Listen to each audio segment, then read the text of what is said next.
Oo, yun na. Ay, kitang-kita kasi. Ano siya, nag-x-ray siya. Tingin. Ano bang nangyari? Bakit namamaga? In history nito, on the left, parang hindi naman na-twist. Naman. Pero biglang nag-redness. And then, Ito yung sinasabi kong osteoarthritis. Oh. Ayan, makikita nyo.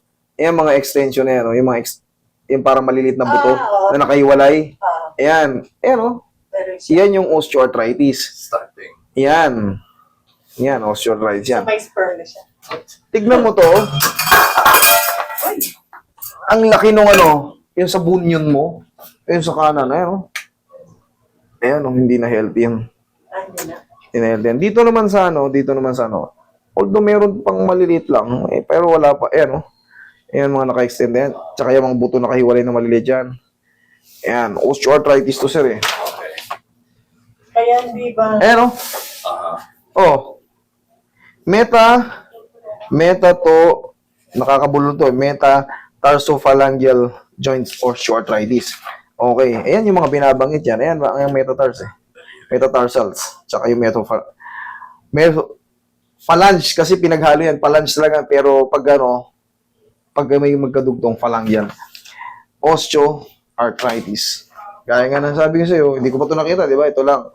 Yun. Ito kasi, phalange ang tawag yan, phalangeal Ito yung mga metatarsal. So, binabanggit na, meta to. Nakakabulol Okay lang mag-video. Okay lang po. Okay, sige. Ayun lang naman ang lumabas dyan. Kaya ngayon nagkakaroon ng ganyang swelling.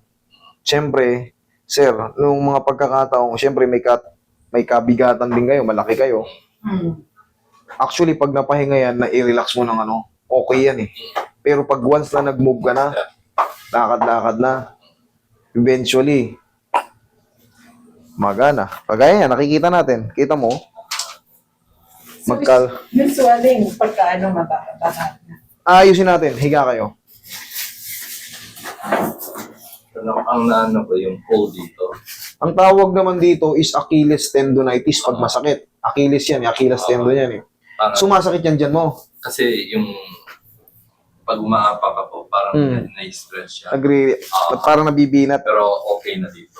Dati hindi ko malagyan ng pressure. Dati hindi mo parang yung pe-pressure mo ng ganyan. Kundi Nagkikreate ng pain. yung forward hindi ko kaya. Lahat naka-ganun ang walk mo.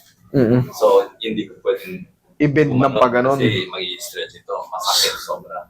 Sige. Ngayon yung nararamdaman mo ganun. Yun. Pero dati, dito lang nagre-react. Ngayon naman, pag pinlat mo ng ganyan, o parang pa-stretch ng pa ganyan, ayan, very little pa nga lang yun, hindi pa yun Okay, sige. Achilles tendonitis. Sige, with metatarsophalangeals. Medyo nakakabulol arthritis. Medyo bulol ako sa mga Okay. Nakita nyo naman, namamaga. Parang may manas. Pero ito, medyo marami-rami na yung rito sa sira na yung tinatawag niyang bunion. Infection. Hinihit ng doctor. Cellulitis. Infection. Pero, Yun ang start. pero syempre, pagka nagkakaroon kayo ng osteoarthritis, sinisira yung joint mo. Ngayon, pag nadidiinan yan, nang wala sa timing, magre-react talaga yung mga ligaments sa tendons mo dyan, mamamagayan, magsuswell yan. Okay, relax lang. Huwag mo labanan yung tuhod mo, sir. Yan. Pero kaya natin yan. Maniwala kayo sa akin. Pasisingawin ko yan. Dito, lalo na to. Ito sa may Achilles tendon. Wala sa timing tong calcaneal mo. Kaya, nagre-react yan. Relax mo lang kung labanan. Last na. Huwag mo labanan. Kailangan ma-round to di bali masaktan ka ng konti. One more. Okay.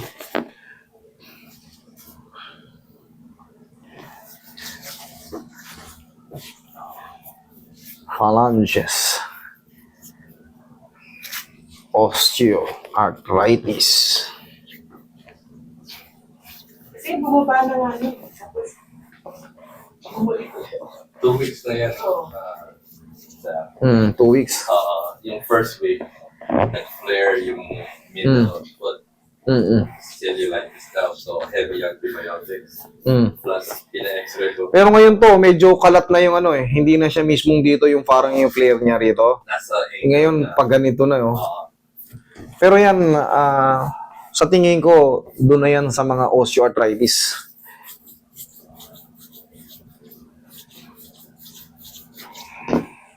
Hindi naman tumataas yung ano mo, uric. Ting. Pina-check ko yun. Oh, very good. Kasi ito, dito kasi, madalas ko to rin sinusuri eh, dito sa may bunyo na tinatawag. Pagka kasi yan namumula-mula, may indikasyon kasi yan na baka tumataas ang uric nyo. Pero kung wala namang uric, mas maganda. Pina-check ko yung uric. Pina-check ko lahat ng dugo at saka yung x-ray. If there's a hairline fracture. Huwag ka ng ano, Roy, bandage. I-grip natin to rito.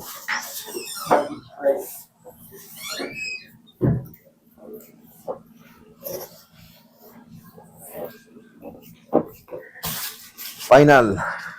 Oh, wait.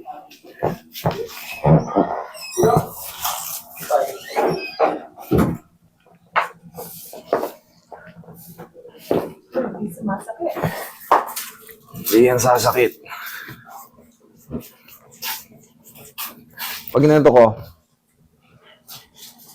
Okay lang. ha? Yeah, it's okay. It's okay? Loose. Nag-loose. Thank you.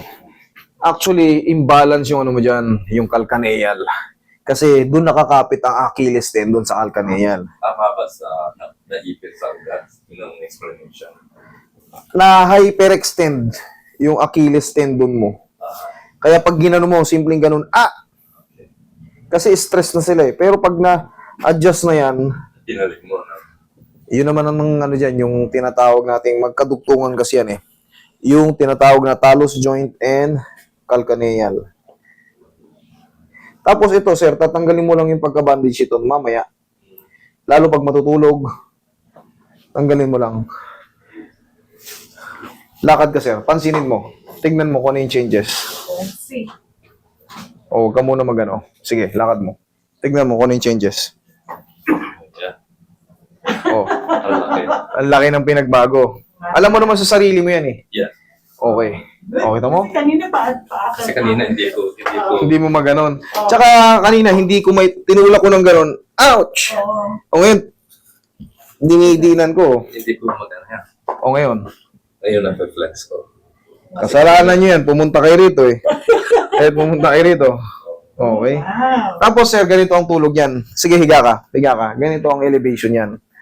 Para yung ganito ang pinaka-elevation yan ha.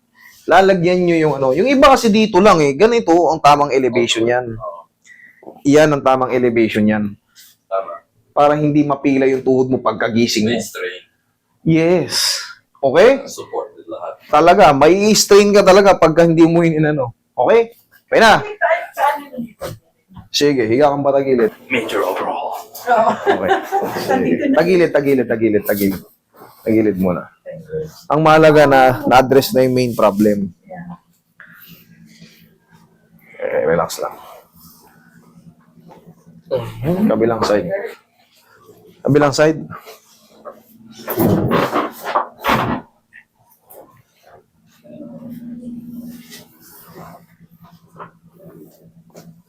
Okay, dapa.